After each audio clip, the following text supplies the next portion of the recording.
Good afternoon, everyone. I'm Munaf, Kapadia, and I've come all the way from Bombay to ask you, what is 1 plus 1? Is it 2? Yeah? Wrong. At least in my life, not in maths, 1 plus 1 has always been greater than 2.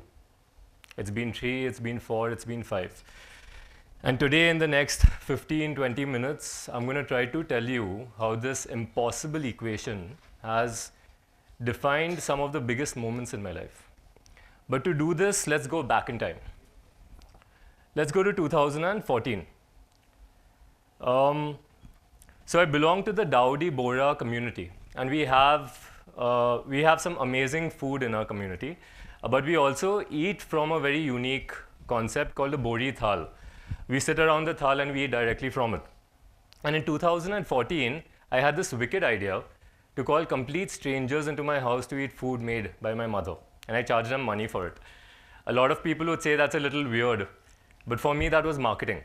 And that is how the Bohri Kitchen was born. And the Bohri Kitchen did so well and I got so excited by it that I did the impossible. I used to work at Google at that time. So I still remember that day in 2015, there was thunder and lightning in the sky. All right, there was some dramatic music playing on in my head at least. I went to my boss and I said, "Sir, I would like to quit." And I went into 2016 as the guy who quit Google to sell samosas. And I thought, life is great. Everyone's, patting my back for this amazing thing I've done. Until I made the mistake of setting up a meeting with my chartered accountant, my CA.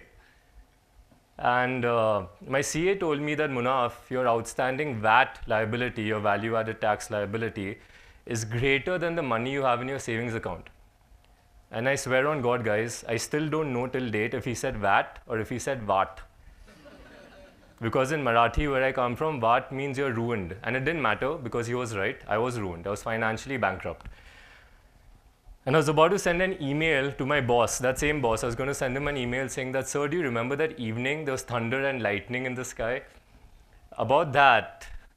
And I was just about to send him that email when I get a call. And the call is from the amazing people at Forbes. And they tell me that, "Munaf, you've done so well for yourself. We are putting you on the cover of Forbes magazine. We are putting you on the cover along with the co-founders of Swiggy, along with Masaba, along with other amazing people. Now, once you come on the cover of Forbes, you can't shut your business down, can you?" So I gave the Bohri Kitchen another year. And thank God I did, because the Forbes cover got me a lot of press coverage. And a lot of journalists would come to my house and they would ask me a question. They would ask me that, "Munaf, what's your vision with the Bohri Kitchen?" And I would give all of them the same cheeky answer. I would tell them that, guys, as a family, we're all big fans of Shah Rukh Khan. So I really hope one day Shah Rukh comes to my house and eats food made by my mother. So guys, do you think Shah Rukh came to my house? He didn't, unfortunately. But everyone else did. All right, so Rani Mukherjee, Farah Khan, Rishi Kapoor, Hrithik Roshan. Hrithik didn't come to my house, we went to his house. And many other amazing people, Sanjay Leela Bhansali, all of these beautiful people came to my house and ate food made by my mother. And throughout this period, into 2018 and 19, the Bohri Kitchen kept on growing from one milestone to another. We set up 5 cloud kitchens. We set up our first QSR. We had a team of 40 people who put their heart and soul into this brand. And we took it to 200 orders per day. But if there's one example, my favorite example, which symbolizes the peak of the Bohri Kitchen in 2019, it is this example. Okay, I want all of you all to just close your eyes for a minute and imagine this. My brother, Mubashir Kapadia, who's based in the United States, happens to be on a flight in 2019. He's flying from Beijing to New York. He's on an Air China flight. He's eating his in-flight meal and he looks up. Guess who he sees on the TV screen? That's my mother. He sees our mom teaching celebrity chef John Tirode how to fry samosas. I want you to try to calculate the odds of this happening. It's zero. Yet there she was. All right, the Bohri Kitchen wasn't just surviving in 2019, it was literally flying. And just like that, 2020 happened. COVID happened. We were expecting our first $1 million round, the money never came. Business dried up. I was bankrupt again. But this time I wasn't just financially bankrupt, I was emotionally bankrupt. I had lost all hope. And again, I was going to send an email. Just this time, I was going to send it to my investors, saying, I'm really sorry, I can't do this. I need to shut it down. I've given up. And guess what happened? I got a phone call. Somebody wanted my face on the cover of another book. So this time it wasn't Forbes, it was HarperCollins. And this time it wasn't the cover of a magazine, it was the cover of a book, my autobiography, How I Quit Google to Sell Samosas. Now again, the embarrassment of being on the cover of a book, which is the story about the Bohri Kitchen, and then shutting down the Bohri Kitchen isn't an option. So this time around, I did something different. I gave the reins of TBK to Abdul Qadir. Who was Abdul Qadir? He was this young boy who had joined us as a vegetable cutter, who had at that time displayed such amazing zeal that I felt he was capable of leading our business. And thank God I did, because today the Bohri Kitchen thrives under his leadership. But once I handed over the reins to TBK, to Qadir in 2020, I had some time to myself. I started introspecting, and I asked myself that what allowed this little venture born out of a house in Kulaba in a kitchen, in Bombay between me and my mother, what made it so famous? Was it my mom's amazing cooking skills? Was it my father's hospitality? Was it my average marketing skills? And I realized it actually wasn't any of that. It was a phenomenon called synergy.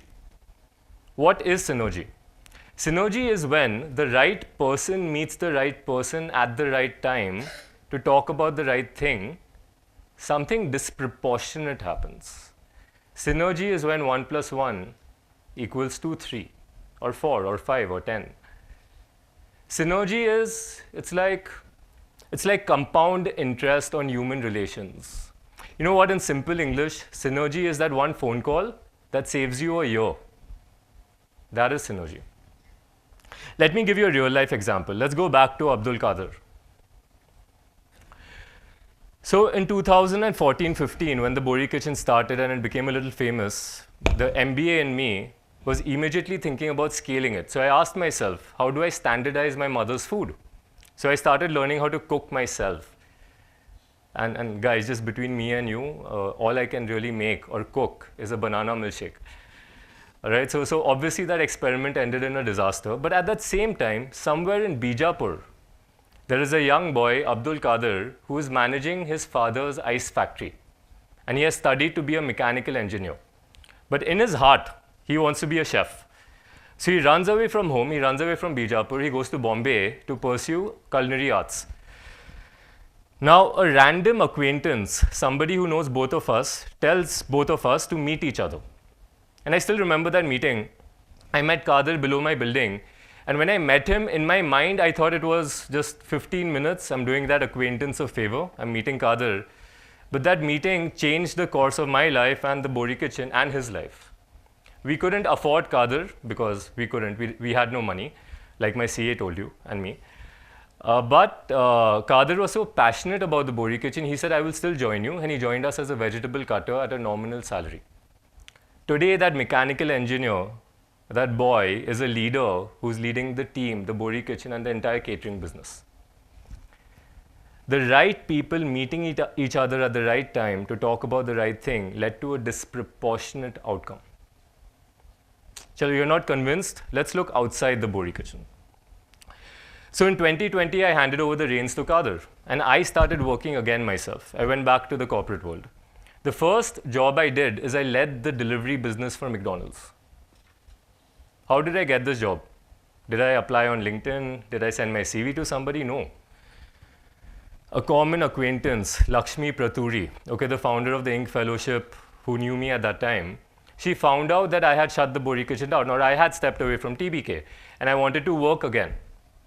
So without even telling me, she picked up the phone and she spoke to some friends of hers who happened to know the promoters of Hardcastle, that is the family that manages McDonald's in India. And they were coincidentally looking for an entrepreneur to build out their food delivery business. It literally took one meeting with them for both of us to realize this is a marriage made in heaven. And in 18 months of working out there, their business went from 20 crores a month to 60 crores a month. The right person talking to each other at the right time about the right thing led to a disproportionate outcome. If that's not enough, after McDonald's, I joined Zomato as VP Growth. Because I remembered that around that time, sometime before that, I had met Dipinder Goyal and we had a brief conversation and we exchanged phone numbers. But we had nothing to really do with each other, so we had no work at that time. But this time around, the timing was right. So when I called up DP and I said that, hey, I'm looking for the next stint, he said, join Zomato, we're looking for somebody exactly like you based out of Bombay. And he brought me on board as VP Growth. I led multiple initiatives out there, and some of the best work I've done in my professional life was at Zomato. But life had something else in store for me. So my wife and I, we had to move to Gurgaon, and we were sitting one day.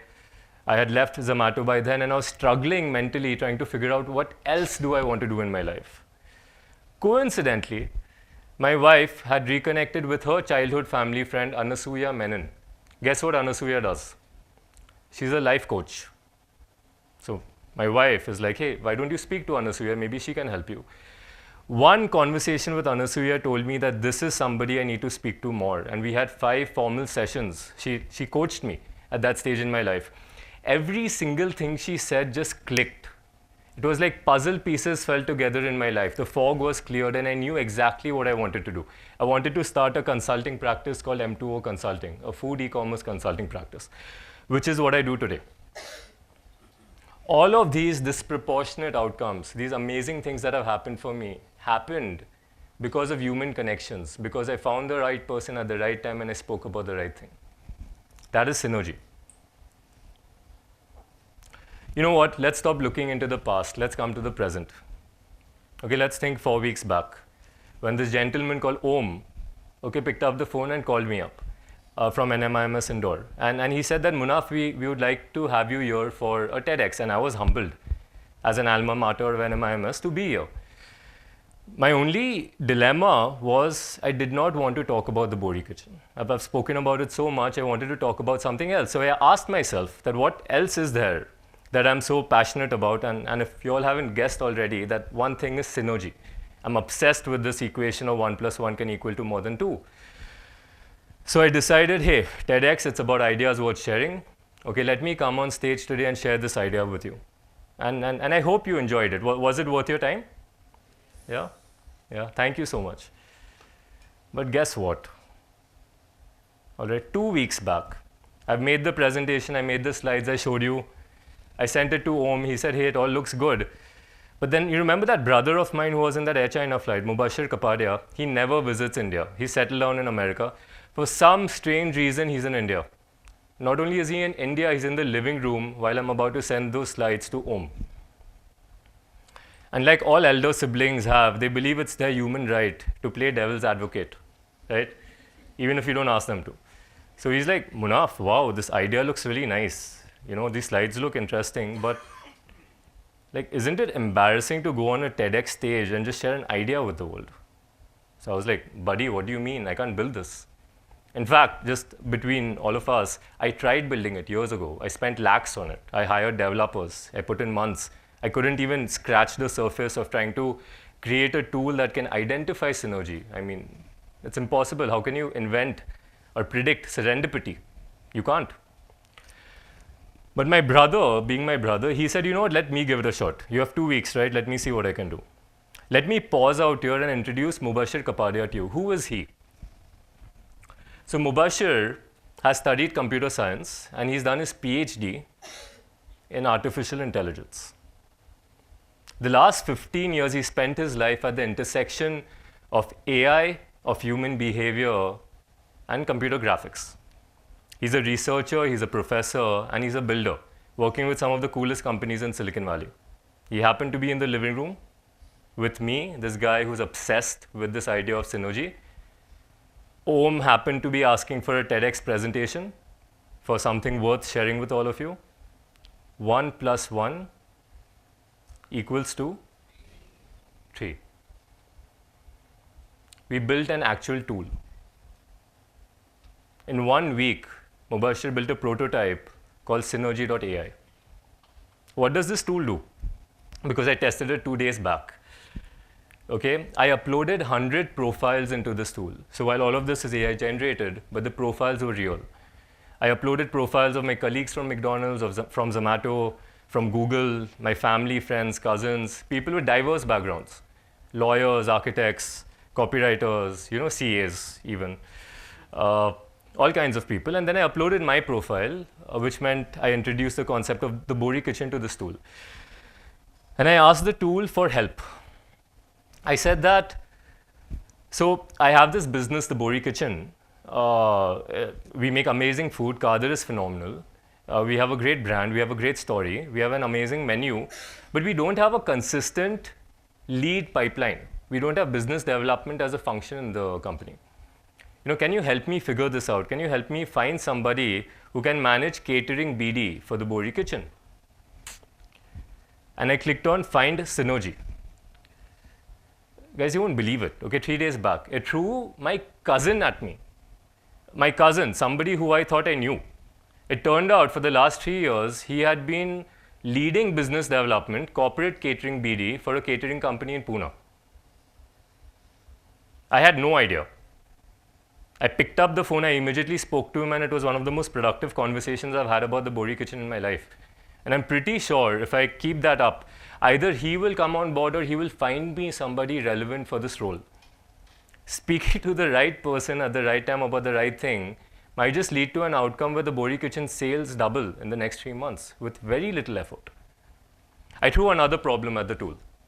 I told it about my book, right? I spent more than a year writing that book. My wife helped me. And we wrote How I Quit Google to Sell Samosas. And it's been critically acclaimed and it's published by one of the biggest publishing houses in the country, in the world. But we launched it during COVID.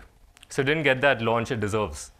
So I was like, tool, can you help me find somebody who can market this book, who can give it the visibility it deserves, but without breaking bank, without spending too much money? I clicked on Find Synergy. It threw back an ex-colleague of mine from Google. Okay, somebody I know very well, but I hadn't kept in touch with her. After Google, she worked for, guess who? Amazon. And today she freelances as a growth marketing expert for Amazon. And she's put it on her profile that one of the things she loves helping people with is sell more books. And that too, books that she would find herself to be excited about. I would love to have a bet with any of you here today that would she get excited about selling a book titled How I Quit Google to Sell Samosas? That she would relate to it as a Googler herself. So the thing I want to end today's presentation with is just, I want to share something with you that I believe. I don't know if it's being naive, but I think we live at a time in this world where there are some very big problems that are worth solving. And they're sometimes overwhelming. Okay, you have global warming, you have poverty, you have wars, okay, being run by people who have nothing to do with those wars. You have disease. And it can be very scary sometimes, but I'm willing to bet that all of these problems that are worth solving, their solutions already exist. The cure to cancer is already there probably somewhere in the world, but it's in 2 different minds. Just those people haven't spoken to each other. Solutions to climate change exist, but in silos. Maybe that co-founder any one of you needs to meet to start your billion-dollar business is sitting in this room, but you just never met him or her. Maybe you did, but you didn't have the right conversation at the right time. So if there's one thing I want to leave all of you with today and nothing else, it is that when the right one meets the right one, the outcome is not 2. It's disproportionate. Thank you so much.